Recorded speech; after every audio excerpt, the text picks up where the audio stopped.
everyone!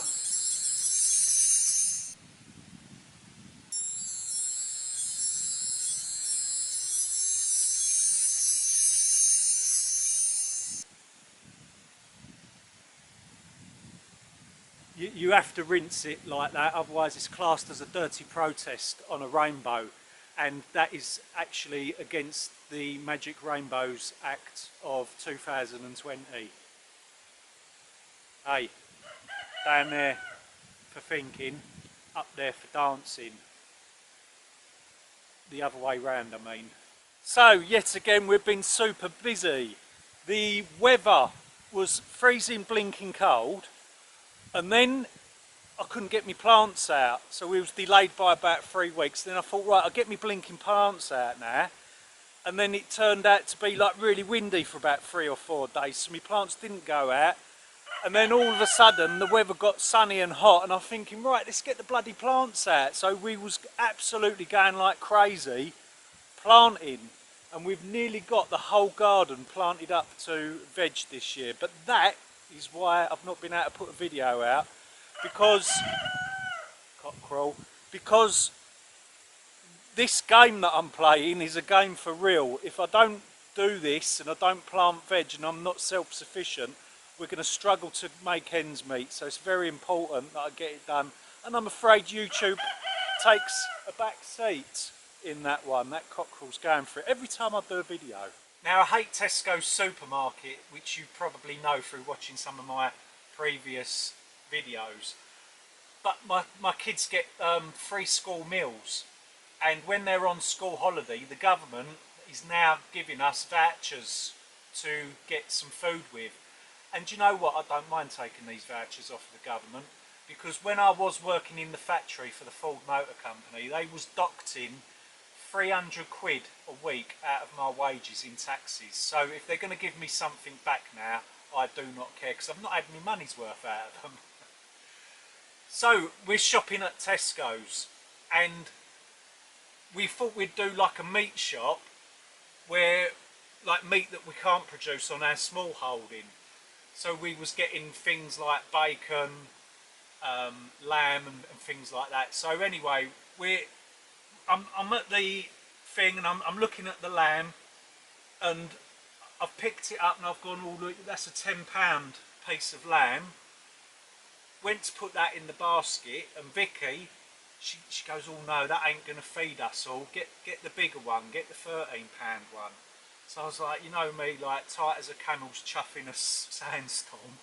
But we got the 13 quid one, right? So we've gone to the self-service checkout, the one where you have to bloody work for yourself. I don't even remember applying for a job at Tesco's, but I'm finding myself putting the bloody food through myself now. So we've put the lamb through, and you know what? It's not often that these self-service tills go wrong, is it, eh? So we've put the leg of lamb through, and straight away up comes an error. We've put it in our bag thing, but instead of the person coming over to reset the till that we was on, they reset it from the far end and then just sort of give us the thumbs up and said, yeah, that's all right, you carry on. So we're putting the rest of the meat through. When we've like, it's all bagged up and we got in the car and we're driving off, and I said to Vicky, let's have a look at that receipt. That seems a bit cheap, that does, doesn't it? Turns out the leg of lamb, which was 13 quid, went through for nothing. I was over the bloody moon, you couldn't believe it. So technically there wasn't any stealing going on, was there? Because the bloke gave it the thumbs up to me, and he was like, yeah, go on, you go ahead, like. So we did go ahead, put the meat in the bag, job done. But the bill should have come to, I think it was about 33 quid. We had 20 quid in the school meal Tesco vouchers, so minus that we should have paid 13 quid, but minus the free lump of meat, that it was like we didn't have to pay a penny. So happy days. I will be shopping with you more often now, Tesco's. Thank you very much. Now, I know what you're saying. You're saying, oh, you could have turned round, you could have gone back and returned the meat.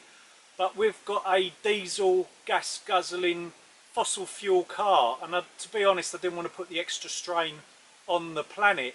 And Tesco's, if you want to come round and collect the meat, it's now been processed by us, and it's in the cesspit ready for you to collect if you want to come round. So this video is not about my huge lump of meat. I mean the lamb that came from Tesco's. It's not about that. Do you know what? You've just made yourself look stupid there, because you're putting words into my mouth, and I've got a micro penis. So you're just making yourself look stupid. Not me, because I look big and clever in this. So this video is what's happened in the last 3 to 4 weeks. Let's go. One day I'll get the hang of this YouTube lark, won't I? Every day the sun doesn't shine, sometimes it has to rain.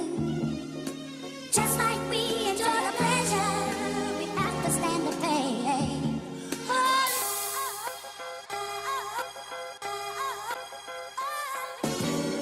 Tomorrow we'll feel better 'cause it's a brand new day. Spinach! This is one of our many spinach patches that has been giving us spinach throughout the whole winter and from last year, but now it's beginning to bolt. But do you know what? Look at the size of that spinach leaf. Woohoo! That gives me an idea. No, don't panic. I'm not going to get my kit off. Now, I grow spinach, which is called perpetual spinach, and it doesn't bolt in its first year, and in its second year it will still give you a good crop, but then it tends to bolt, as you can see here, and then wanting to go to seed. But you can always let one plant go to seed and save the seeds for the following year. So I'm going to pull these up. I've harvested the leaves that I want. I'm going to pull them up and feed them to our chickens.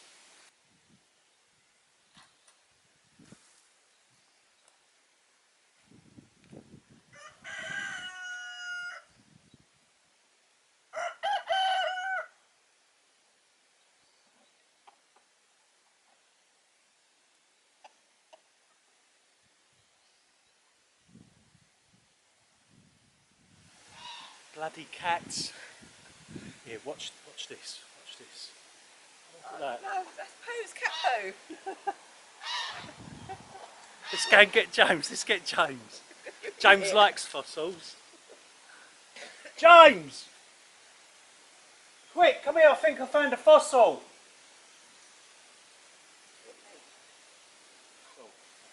Have a look at that.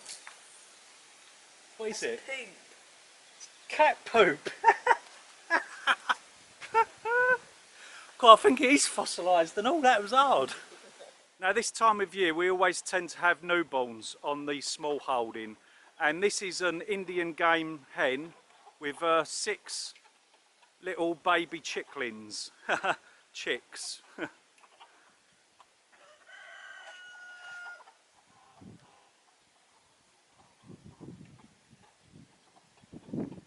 Now I don't know whether you've noticed or not, but a lot of the videos has only shown the male goose in lately. The male goose has been getting extremely bored.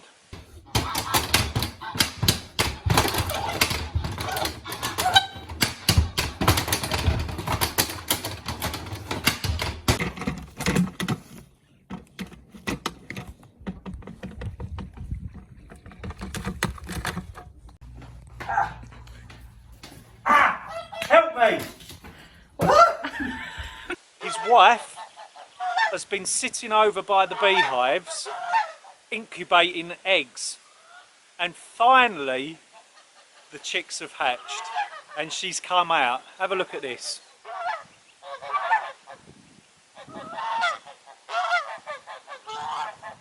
She's very, very protective over them. Now sadly one of the goslings seemed to have got very cold and sadly passed away, didn't make it. She's been off of the nest, and we noticed one of the other goslings that was just about to hatch out of the egg. You could see it just pipping. That was going cold as well, so we've rushed that into our incubator to try and save that one because we don't want a second baby lost. And then we're going to try and reintroduce. We're going to try and put that back with her, and hopefully she sort of takes to it. So let's go and show you that the one that's just hatched in the incubator, where we're trying to keep it warm.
Pull yourself together, you blinking jam tarts.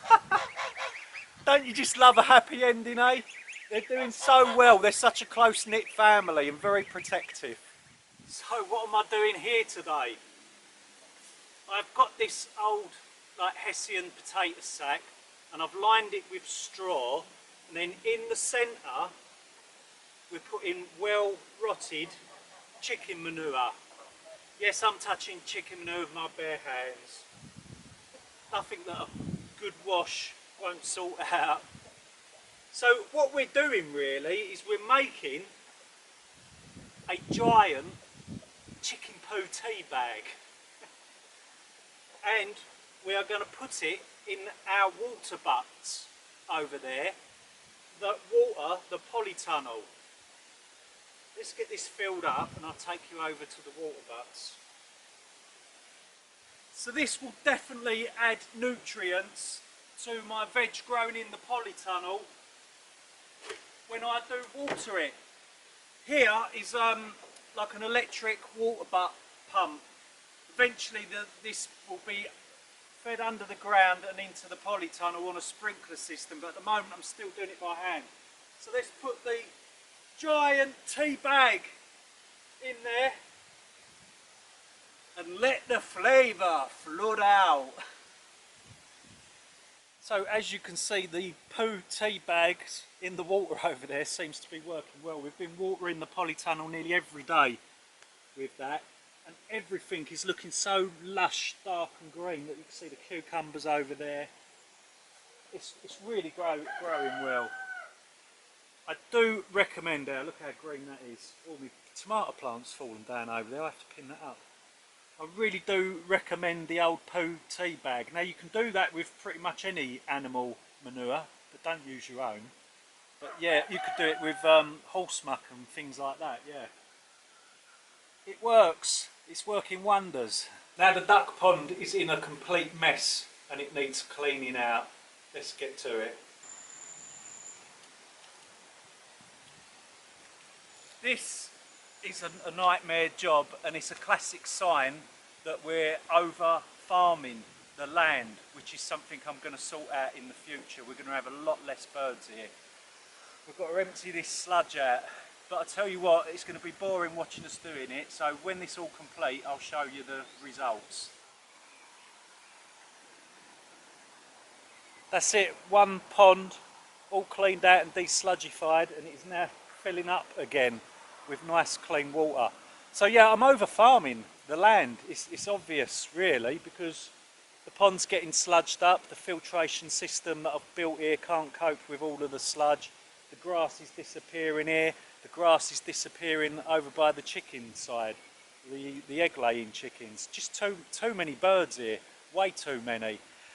But the reason why we have got a lot of birds here is because we're selling the eggs out of the front to try and help pay for our new Nissan Leaf that we want to buy, our electric car, which will be charged with some of the surplus electricity up there, so we can get even cheaper motoring than what we've already got. So next year we will be going down to a lot less animals, and we'll probably just have enough to supply our own needs in eggs rather than trying to supply everyone out there in eggs.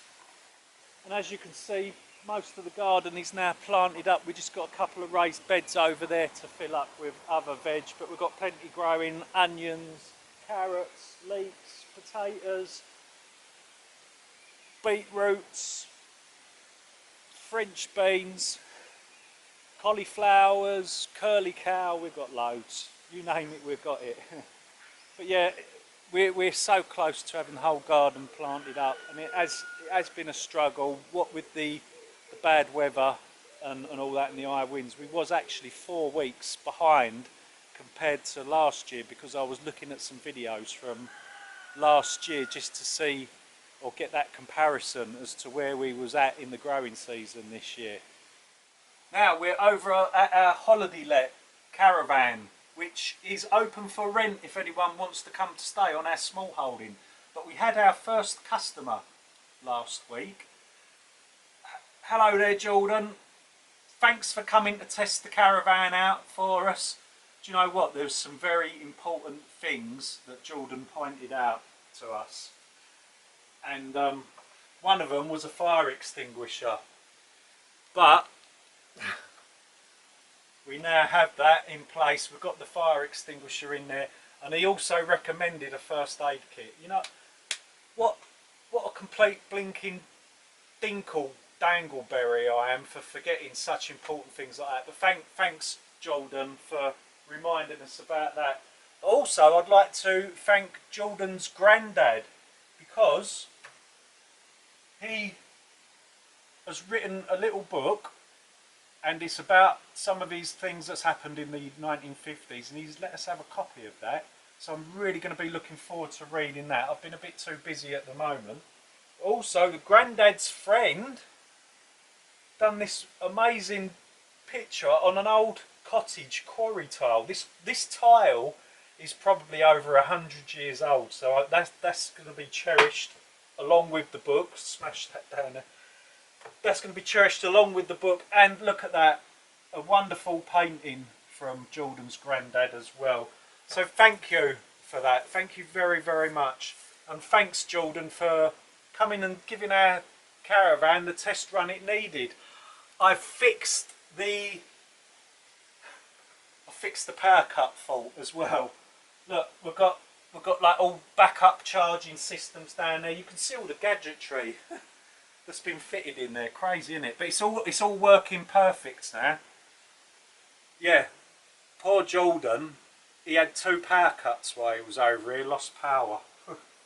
That's sorted. So if anyone wants to come and stay in the Caravan, there's still spaces left. I think we've got about 8 bookings now, possibly 9, but it is slowly booking up. So if you do want to come and stay on our small holding, it's £150 per week. You ain't going to get cheaper than that. Not with the COVID clawback happening, where everyone's being super greedy. We're not being greedy. £150 for a whole week here, or a short break will be charged at £24 per night. There's still dates left. If you go onto our Facebook page of the same name as this channel, you'll be able to see what dates are still available. So I think I've said about everything there. I have. So that brings us to the end of another video. So thanks for watching, thanks for popping by, and just thanks for all your beautiful comments that you always leave. And I'll see you real soon. Take care. See you later.